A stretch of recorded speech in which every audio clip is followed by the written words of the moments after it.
Então, aquele pão vai ser dado para a igreja para tomar a comunhão. Para tomar a comunhão. Tomar a comunhão, todo mundo junto, é um ato público. As pessoas estão todas ali. Você faz aquilo em um ato público.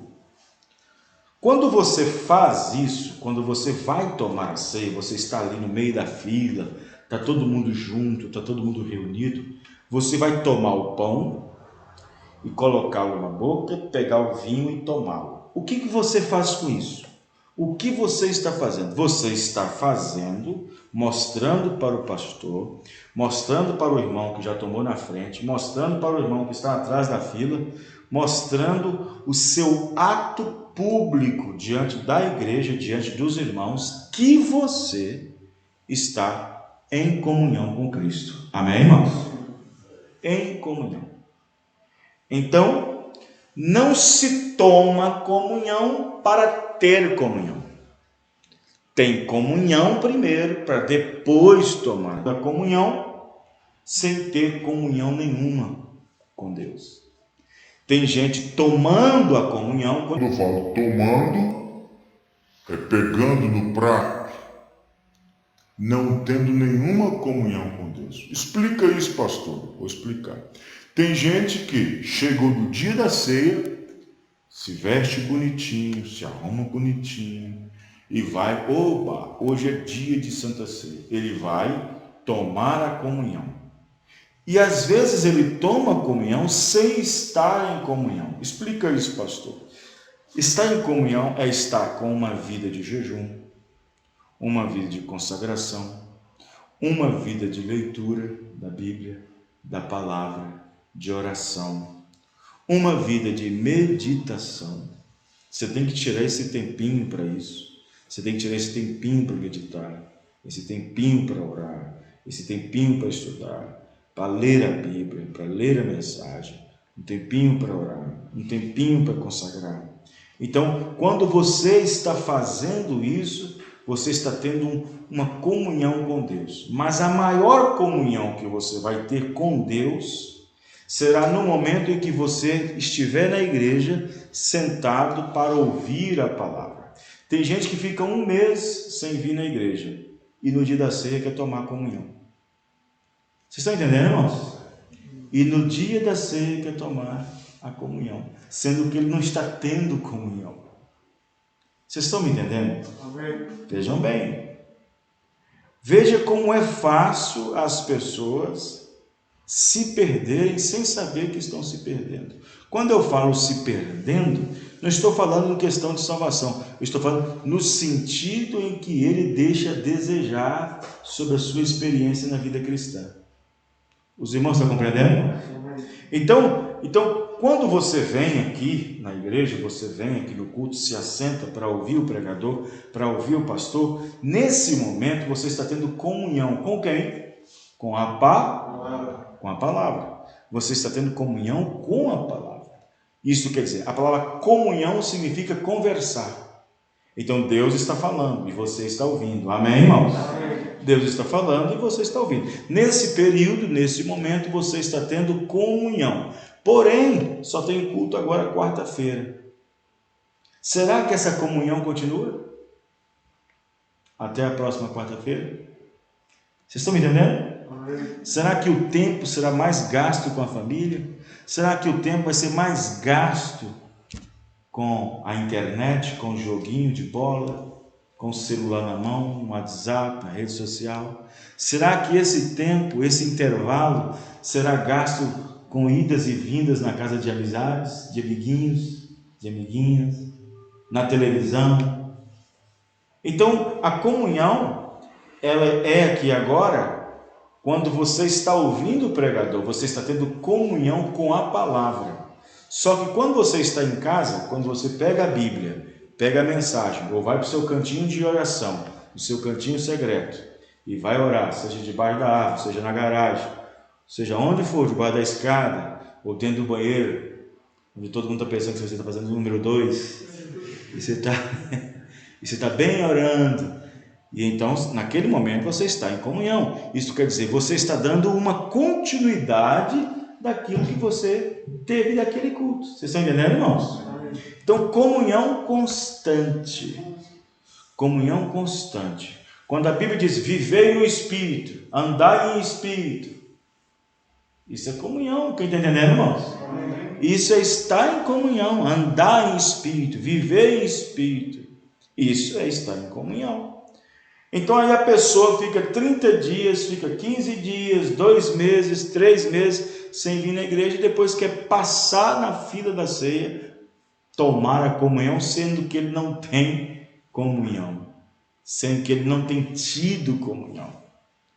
O tempo dele é gasto com coisinhas supérfluas, o tempo dele é gasto com amizades, com falatórios na esquina, com falatórios nas redes sociais, o tempo dele é gasto em ver filmes e séries na TV e assim por diante. Não tem aquele tempinho para sentar, para estudar, para ouvir, para ler, para ter comunhão entre ele e Deus sozinho. Nesse momento, a sua comunhão é entre todos os irmãos. Amém, irmãos? Mas quando você está lá na sua casa, no seu escritório, no seu quarto, é entre você e Deus. Agora aqui você está tendo com a igreja em completo. Amém? Vocês estão entendendo, irmãos? Então, ter comunhão e tomar a comunhão. Então, quando você vem aqui na frente para tomar a comunhão, já não estou falando de ter, eu estou falando de tomar. Então, quando você vem tomar a comunhão, você está fazendo e dando um ato público para quem tomou e para quem vem na frente e até para o pastor e para a igreja em si.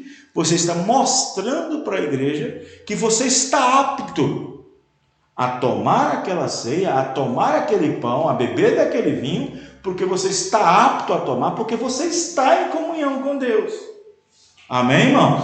Sua vida de oração não tem diminuído, sua vida de consagração não tem diminuído, a sua vida de santidade não tem sido fora, não tem saído fora, você tem respeitado seu próximo, tem consertado com seu irmão, com sua irmã, ou seja, você está apto para tomar a santa ceia. Amém, irmãos?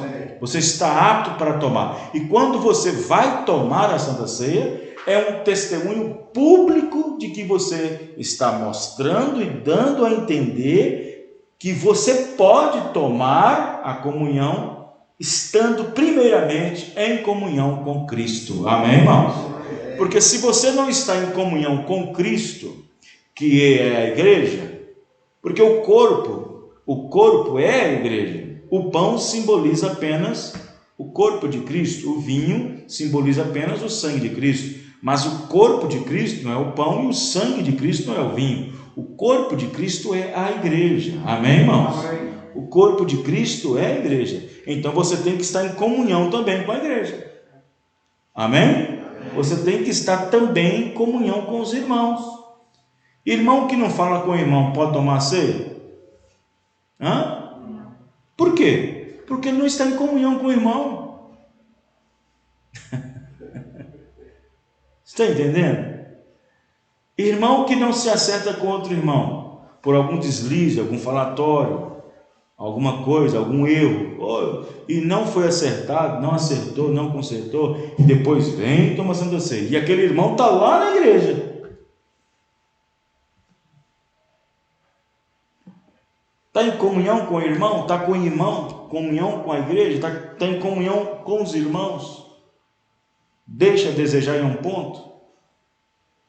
Tem alguma coisa? Então, vejam bem. Então eu pus esses destaques aqui, já mudando de reverso. Pessoas, veja bem, pessoas vão no monte, aí as pessoas pensam que se fazer algumas coisas é que está em comunhão. Faz tudo ao contrário. Quer ver? Pessoas vão no monte, jejuam, consagram suas vidas, são leitores da Bíblia e da mensagem, e no entanto, no dia de tomar a comunhão, não vem na fila da ceia. O que adiantou ser religioso? Aí ele pensa que está tendo comunhão porque está no monte orando, porque está de madrugada 3 da manhã levantando, e porque está lendo a Bíblia, e porque está jejuando, mas você não vê ele na ceia passando. E ele pensa que isso é estar em comunhão, sendo que vir na ceia dá um testemunho público que está em comunhão. Amém, irmãos? Amém. E se não vem, não dá um testemunho público para mim, para você. Eu não vi o irmão na ceia. Eu não vi a irmã na ceia. Eu não vi o irmão na ceia. Cadê o testemunho público? Vocês estão entendendo, irmãos? As pessoas não entendem isso. Denominação não entende essas coisas. Aí a pessoa consagra, o bucho fica tão pequeno de tanto jejuar, a garganta fica quase rouca lá da madrugada, orando lá em cima, gasta os olhos folheando a Bíblia, lendo a mensagem, o joelho fica calejado de orar, mas no dia de provar publicamente a sua comunhão com Deus, tomando a comunhão, ele não aparece. Isso é apenas um ato religioso. Isso torna apenas um religioso. Por quê? Porque menospreza a ceia, pela qual demonstraria que tudo aquilo que ele fez lá atrás estava perfeitamente em comunhão com Cristo. Amém, irmãos? Então vejam bem, pessoas vão no monte, jejumam, consagram suas vidas, são leitores da Bíblia, leitores da mensagem, e no entanto, no dia da comunhão, de tomar a comunhão, você não o vê na fila da ceia. O que adiantou ser religioso? Aí eu fiz outro. A verdadeira prova de estar em comunhão não é lendo apenas a Bíblia, isso é bom. Não é lendo apenas a mensagem, isso é bom. Não é apenas orando, isso é bom. Não é apenas jejuando, isso é bom. Porém, tem que mostrar publicamente na fila da mesa para tomar a comunhão. E isso é público, diz o profeta. Amém, irmãos? Amém. É igual a pessoa dizer assim, eu aceito Jesus Cristo como o único e salvador da minha alma, mas ir lá na água batizar não vou não. Pois se a água é o testemunho público da fé que ele acabou de aceitar, porque quando eu levo aquele camarada, aquela mulher, aquele homem para ser batizado, ele está dando um testemunho público da fé que ele acabou de aceitar. Mas se ele não vai batizar, a aceitação aqui não vai valer. Porque o batismo é um ato público de que a pessoa acabou de aceitar. Amém, irmãos? Amém. Vocês estão entendendo? Amém. Então as pessoas não entendem essas coisas, né? Aí eu fiz outro banner. O profeta diz que não é necessário estar fora da igreja ou fora dos cultos para estar fora de Cristo. Outra coisa importante. Existem muitas pessoas que vivem a vida toda na igreja, mas nunca viveu um momento em Cristo. Existem pessoas que vivem o tempo todo na igreja, mas ele não vive em Cristo. Não. O profeta diz que não é necessário estar fora da igreja ou fora dos cultos para estar fora de Cristo. Ele disse que se estivermos fora da comunhão, ceia, já estamos fora de Cristo. Então, para quê? Para mim não significa muito. Os irmãos entenderam, irmãos? Então, as pessoas têm que balancear, as pessoas têm que entender que existe uma responsabilidade envolvendo cada cristão aqui nessa terra. Os irmãos estão entendendo? Amém. Dessa maneira, é dessa forma, né? Então, as pessoas têm que entender que nós temos uma vida de aplicação. Por exemplo, uma pessoa que acaba de formar por exemplo, em educação, uma pessoa que acaba de formar em educação, o que ele vai fazer? ele vai aplicar aquilo que ele aprendeu a vida toda. Não é assim, irmãos? Ele vai aplicar aquilo. Da mesma forma é o cristão. Quando ele sabe no que tem crido, quando ele crer, quando ele sabe no que tem crido, quando ele entende, quando ele compreende, quando ele sabe no que tem crido, ele vai aplicar aquilo que ele acabou de crer. Amém? Porque de outra forma seria uma hipocrisia. Seria uma hipocrisia. É a mesma coisa daquela mulher, daquela menina que tem a história que o irmão Branham conta, que ela quando pequena sofreu, a casa dela pegou fogo, morava no interior, a mãe dela era viúva, se não me engano, e a mãe dela cuidava da casa lavando roupa para os outros, para manter a casa e manter os estudos da garota, da menina. E aí essa mulher, essa mãe, com dor no coração, com todas as economias que ajuntou, ela teve que sair fora e estudar na cidade grande. Estudar na cidade grande, porque na cidade do interior não tinha faculdade, não tinha universidade, mas mandou a filha para a cidade grande com o coração partido e aquela coisa toda. Aquela moça de roça, aquela moça roceira, aquela moça de sotaque de interior, aquela moça que foi criada dentro de casa com uma criação de família. Foi estudar lá na capital, dentro do centro da evolução.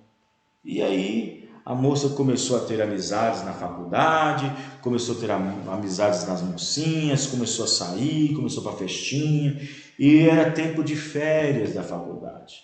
E ela então resolveu ir visitar sua mãe.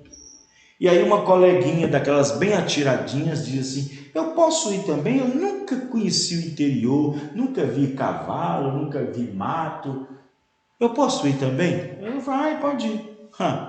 Eles pegaram o trem e ela tinha mandado um bilhete: mãe, estou chegando tal dia, mãe. E aí quando chegou lá, aquele tanto de gente esperando os parentes, porque era férias, né? Esperando os filhos, os parentes, os pais estavam todos alegres, tinham arrumado a casa, feito comida gostosa, bolo, biscoito, para dar para os filhos que há tanto tempo não faziam café na mesa. E aí, eu acho que a menina esqueceu da situação da mãe dela, né? E aí a moça chega, desembarca, né, no trem, e aí está todo mundo lá recebendo os pais e abraçando os pais.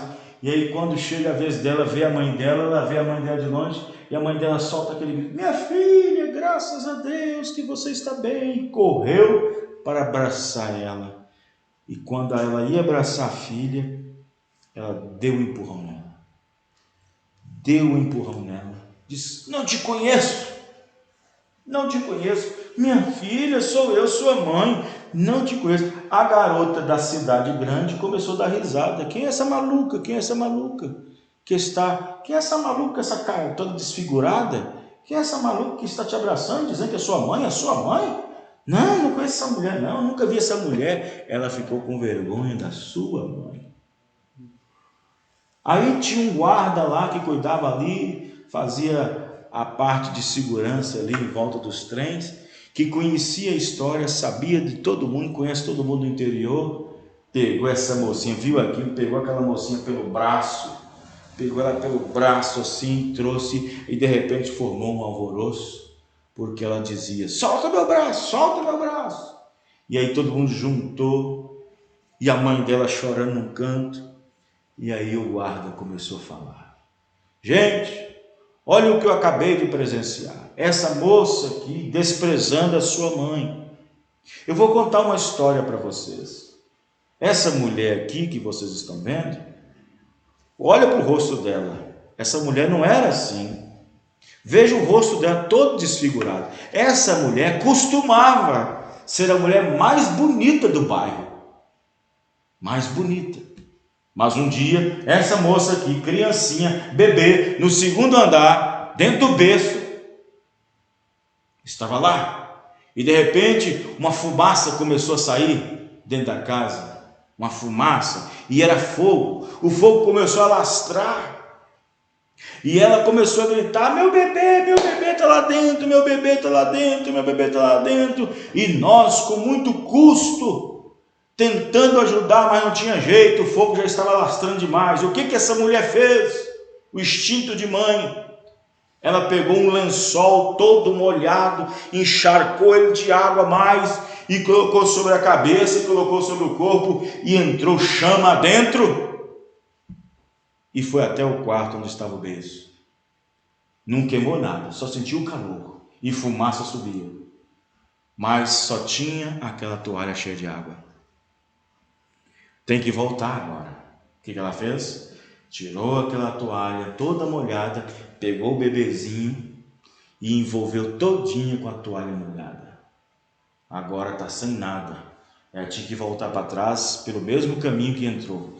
E teve que enfrentar o fogo. E fogo lambia o rosto dela. E fogo lambia o cabelo dela. E fogo lambia as pernas dela. E fogo lambeu a face dela. E ficou desfigurada. Então, gente, moral da história. Essa menininha com o corpo bonitinho, com a face bonitinha, com a pele rosada, ficou assim por causa dela. O rosto dela é bonito por causa do rosto da mãe, que agora é feio. A mãe está feia, a mãe está toda desfigurada para manter esse rostinho belo, bonitinho, que vem da capital, que vem da cidade grande com sua amiguinha, para ser desprezada aqui agora no meio dela. Essa menina passou uma vergonha. Os irmãos estão entendendo, irmãos? Vê? Ela tinha que praticar o amor que a mãe uma vez conheceu para ela. Ela não praticou. A mãe fez um sacrifício, fez tudo. A mãe não tinha vergonha de sair no supermercado com o rosto desfigurado. A mãe não tinha vergonha de ir numa padaria com o rosto desfigurado, porque todo mundo conhecia a história. Mas ela, em vez de pagar com a mesma benevolência, ela tinha que agir de maneira tal. E assim nós temos também. Jesus disse: olha, gente, faz isso, por favor, faz isso em memória de mim, todas as vezes que reunides. Amém, irmãos? Ele foi desfigurado. Não havia beleza nenhuma nele para que nós pudéssemos admirar. Ele foi totalmente desfigurado. O profeta Emanuel diz numa mensagem que depois de tanta chibatada e depois de tanta chicotada, não dava para saber quem era Jesus. De tanto pedaço de carne pendurado e sangue na sua cabeça e olho inchado, quem é esse? Todo desfigurado. Ele ficou desfigurado, ficou totalmente cortado, partido ao meio, ensanguentado, cortado. Ele ficou feio, arrasado, para deixar nós bonitos. Amém, irmão? Amém, irmão?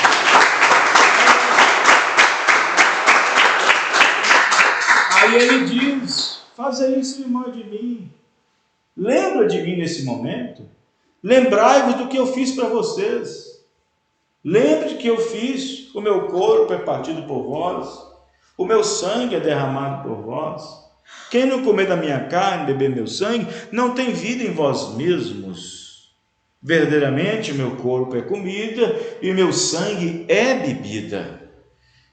Então Jesus fez tudo aquilo para que eu participasse, para que eu pudesse ter companheirismo com Ele. E aí Jesus, quando ver o meu testemunho, ou a minha comunhão lá fora, sendo que eu estou apto para tomar a comunhão, do céu ele se alegra, lá está ele. Amém, irmãos?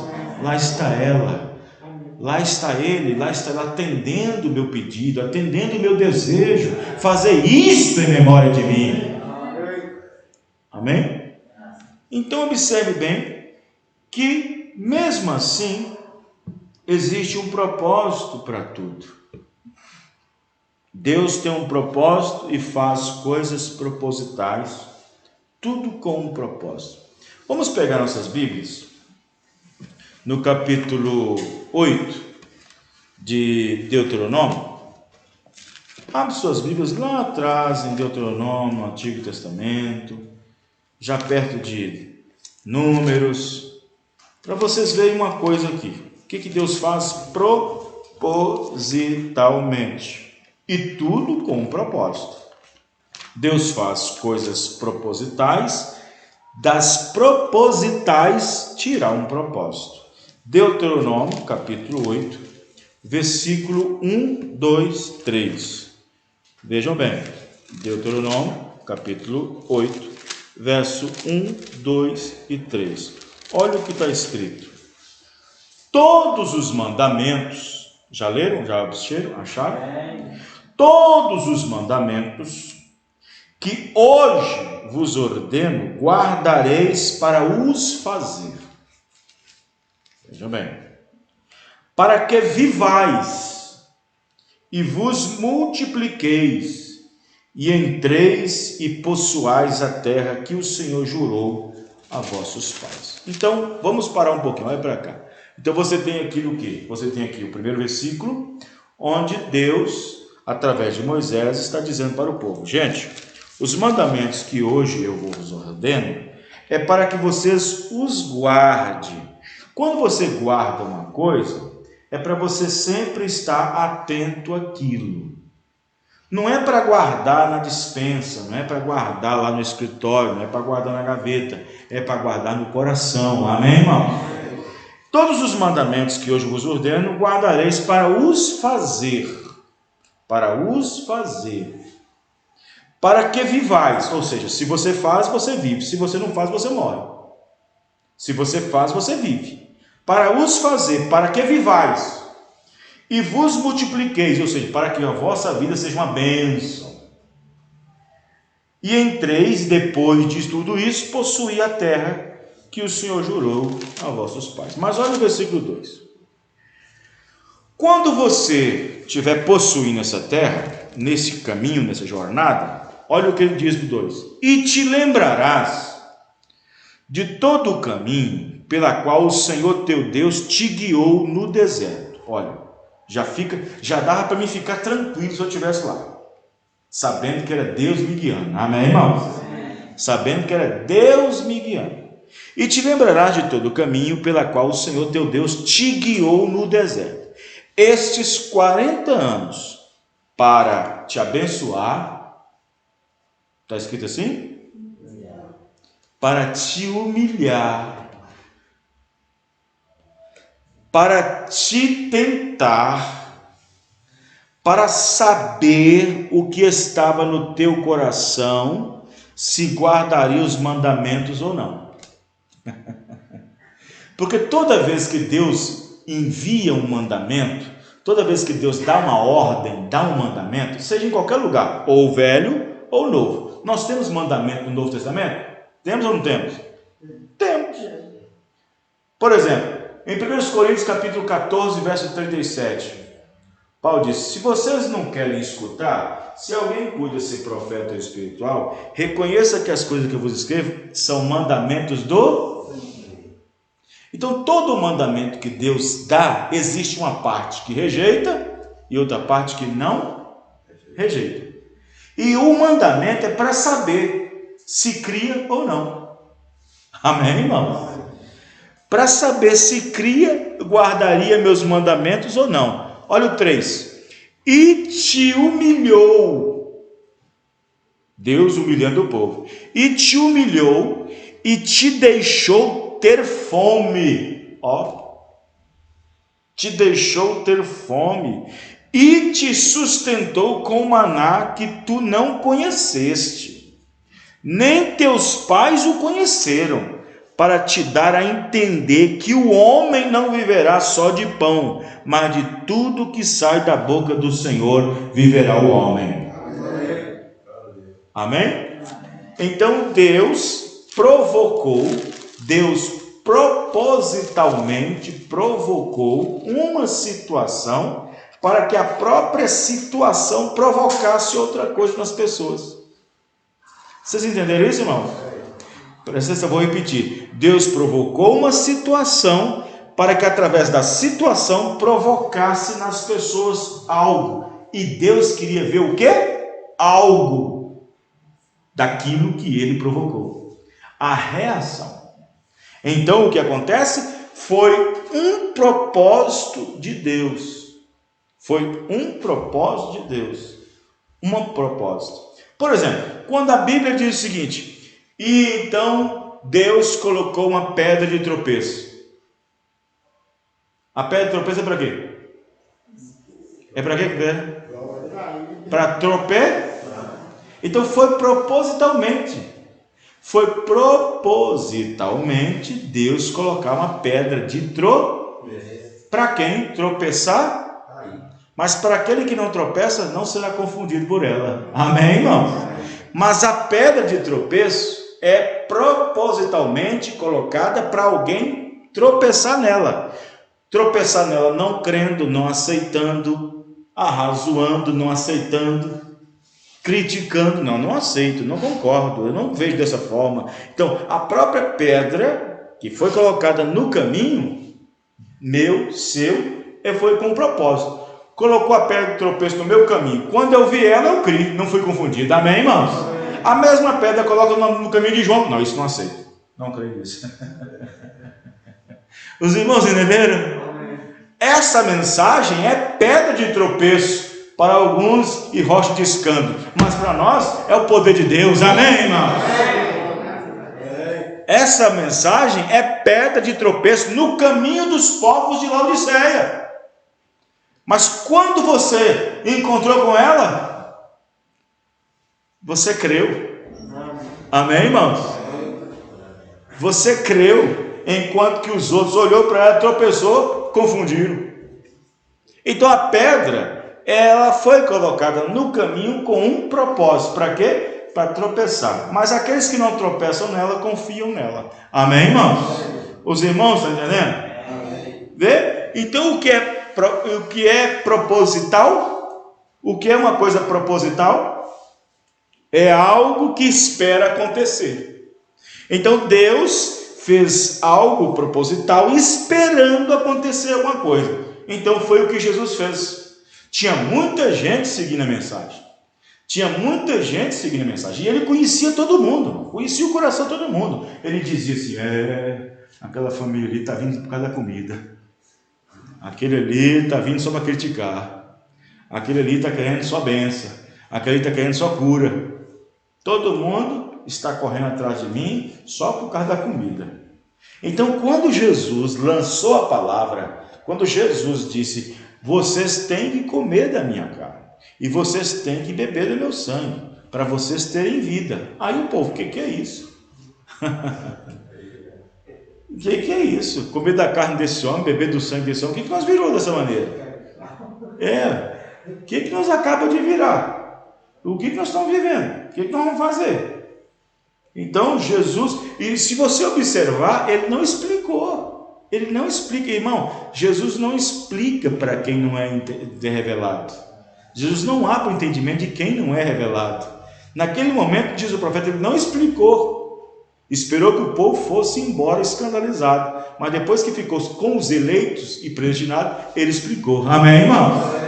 Os irmãos entenderam? Então, foi quando Jesus lançou a pedra de tropeço, a palavra, e então ele disse o seguinte: vocês têm que comer da minha carne e beber do meu sangue. Veio o profeta e disse: foi proposital. Foi proposital porque através deste proposital, ele trouxe um propósito. Qual era o propósito? Diminuir o povo. Amém, irmãos? O propósito era diminuir o povo. Porque Jesus não podia dizer assim: gente, eu não quero saber de vocês, vai embora. Eu detesto vocês, vai embora. Ele não podia dizer isso.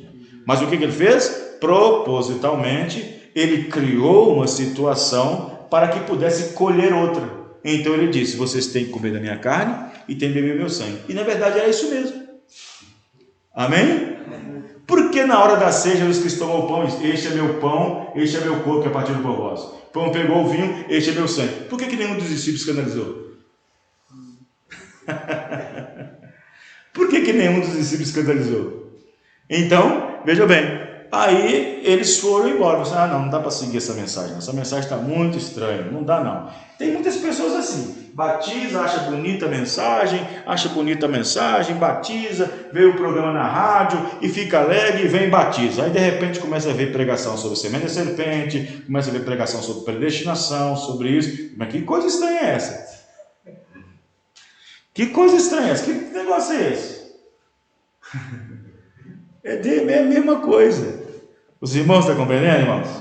Então, a pedra de tropeço é colocada exatamente com esse propósito, para causar um tropeço, né? Eu lembro quando eu era pequeno, naqueles caminhos de roça, aqueles caminhos de roça, bem pequenininho, só passa uma pessoa, nós pegava as marvas, chama marva, né? E amarrava uma ponta na outra. Amarrava uma ponta na outra assim. E as pessoas vinham caminhando e puf, caía. Nós fazíamos aquilo propositalmente para as pessoas caírem. Olha só que coisa. É mais ou menos o tamanho do Gabriel ali, ó. Nós íamos naqueles caminhos lá e amarrava amarrava ali para as pessoas. E nós ficávamos escondidos atrás da moita. Vai vir, vê quem é que vai cair agora. Vamos ver. Como pensar que não? Vem minha mãe. O que eu fiz?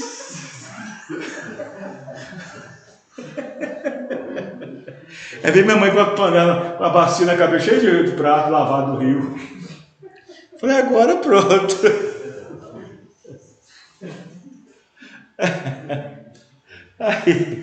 Aí é complicado. Entendeu? Então, não vou falar o final da história, não. Então a pedra de tropeço é exatamente para isso. É colocada com um propósito, para poder trazer a causa que foi colocada, né? Então, tem gente que fura pneu de propósito. Vocês estão entendendo, irmãos? Tem gente que coloca fio de cabelo no final do prato da comida de propósito, para não pagar para o restaurante.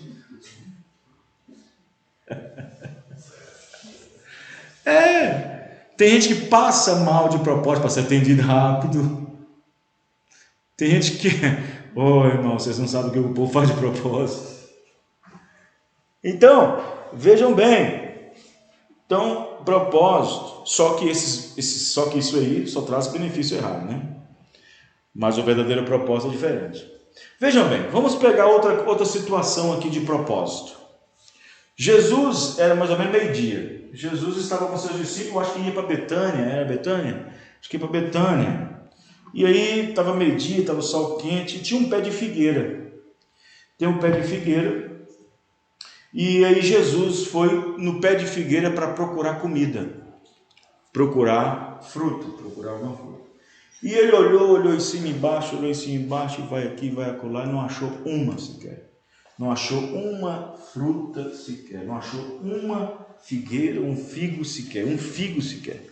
Então Jesus amaldiçoou o pé de figueira. Jesus disse, nunca mais dê fruto de ti.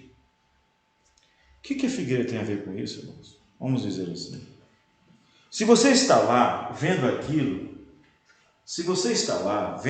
sabendo que não é tempo de dar figo, a figo dá um certo tempo, você diria, mas que ignorância do Senhor, sabendo que não é tempo de dar figo, só porque não achou o figuinho, amaldiçoa o pé de figueira para que nunca mais dê fruto? Só porque não achou o figuinho? Os discípulos não questionaram, não falaram nada. No dia seguinte, depois de ter voltado da campanha, volta pelo mesmo percurso, pelo mesmo caminho, e vê o pé de figueira seco da cabeça até a raiz. Mas seco. E os discípulos cá atrás murmurando, você viu? Olha a figueira que ele amaldiçoou, está seca até a raiz. Jesus viu isso. Jesus fez aquilo propositalmente, amém, irmãos? Jesus fez aquilo propositalmente, mostrando para as pessoas, mostrando para os discípulos que há poder na palavra, amém, irmãos? Que há poder na palavra de Deus. Os irmãos entenderam? Ele fez aquilo propositalmente, assim como Jesus fez propositalmente os discípulos ir na cidade comprar comida. 12 homens para fazer feira. Vocês estão entendendo? 12 homens, vai lá e compra comida. Ele ficou sozinho. O senhor não vai? Não, não, vou ficar por aqui. E ele foi ali perto de Samaria, ali encontrou aquela mulher samaritana, meio-dia, no poço. Ele fez aquilo propositalmente. Vai vocês lá na cidade e comprem almoço para nós. 12 homens para comprar almoço, marmitinha. E aí? E nem passou na cabeça dos discípulos. Talvez na cabeça de Pedro, na cabeça de Tiago, sabe uma coisa? O mestre quer ficar sozinho. O mestre está cansado. Ele quer ficar um pouquinho sozinho, meditando, descansando um pouco. É isso mesmo, vamos lá. Na volta vê o quê? Na volta vê ele conversando com uma mulher de má fama, uma mulher de má reputação. Na volta vê ele de lero-lero, de bate-papo, com uma mulher de má reputação. Má reputação. Vê? Mas tudo aquilo era um propósito. Porque se Jesus não tivesse estado sozinho com a samaritana e com os 12, ia ter problema. Ia ter questionamento, ia ter pergunta. E, Senhor, vamos sair daqui. Se alguém vê nós e o Senhor com essa mulher aqui, a nossa igreja não vai crescer, vai diminuir. Nós não vamos crescer, não. Ia dar problema. Então Jesus fez aquilo propositalmente para estar com ela sozinho. E o profeta diz algo na mensagem. Não vou falar, que eu já falei isso para vocês. Então, foi propositalmente, né?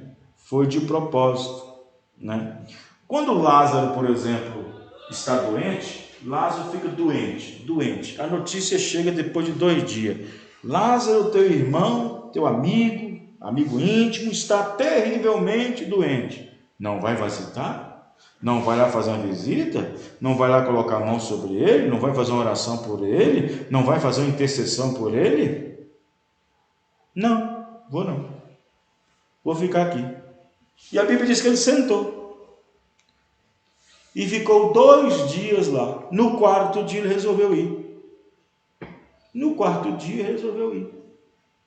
Jesus, a caminho disso, já chegando perto da cidade, já chegando já em Betânia, chega lá, Maria vem na frente. Não precisa, Senhor, não precisa mais se incomodar. O Senhor pode continuar sua campanha de cura divina.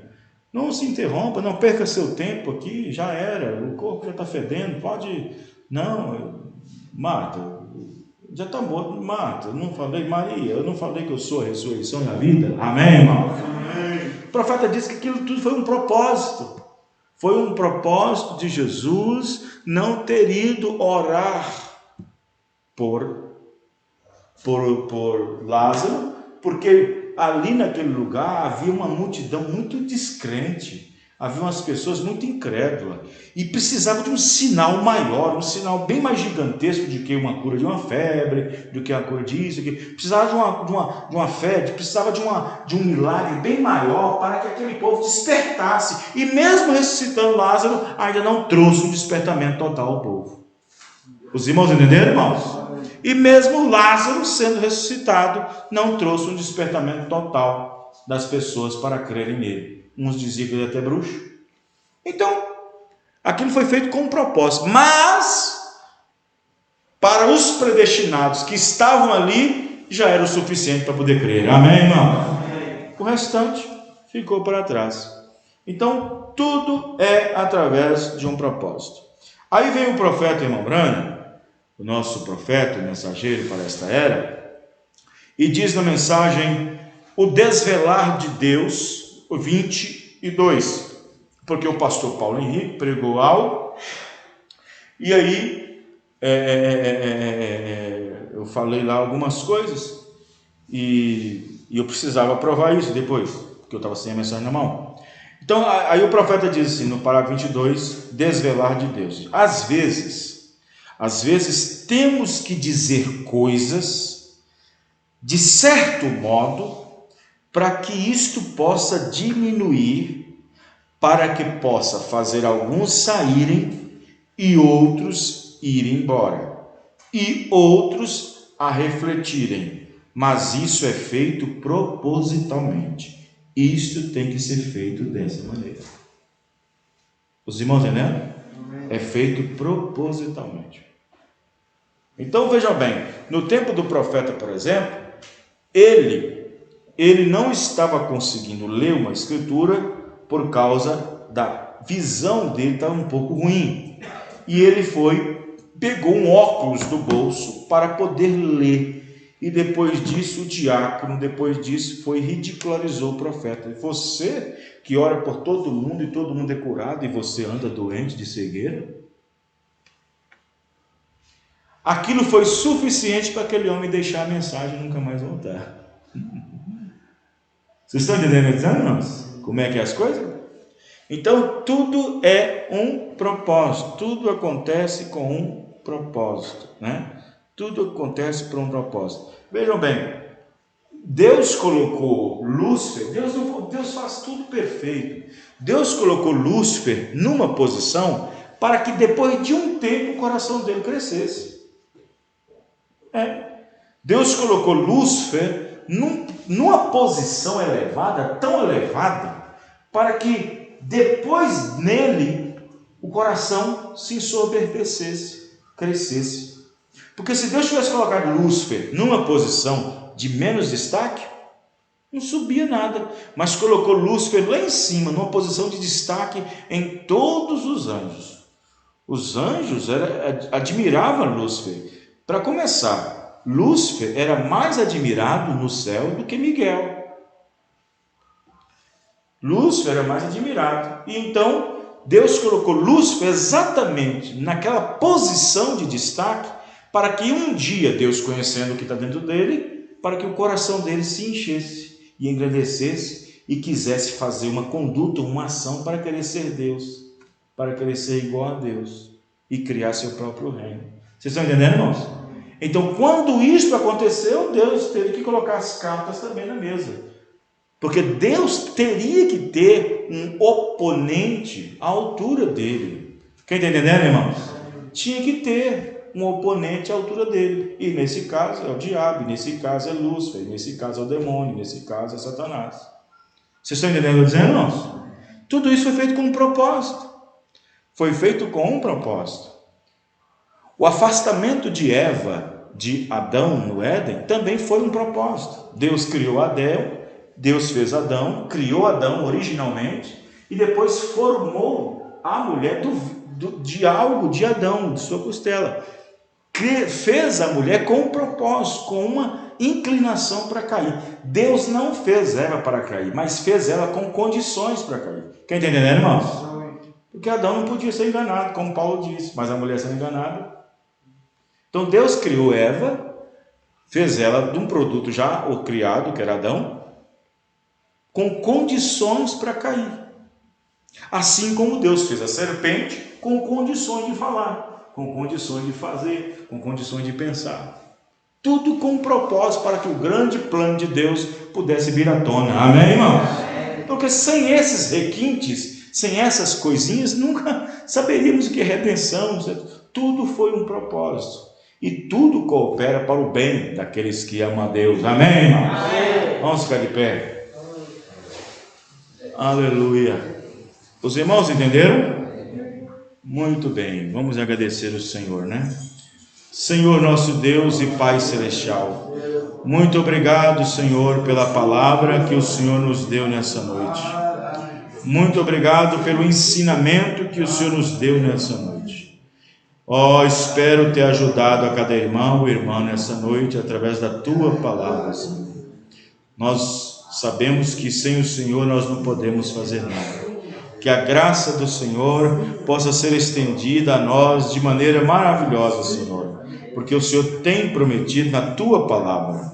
Abençoe cada irmão e irmã. Abençoe cada um deles, Pai. Creio que cada um foi alimentado pela Tua palavra, no nome do Senhor Jesus Cristo, o mesmo ontem, hoje e eternamente. Amém. Deus abençoe os irmãos. Até o próximo culto, se Deus permitir. O tempo passou rápido demais. Deus abençoe cada um.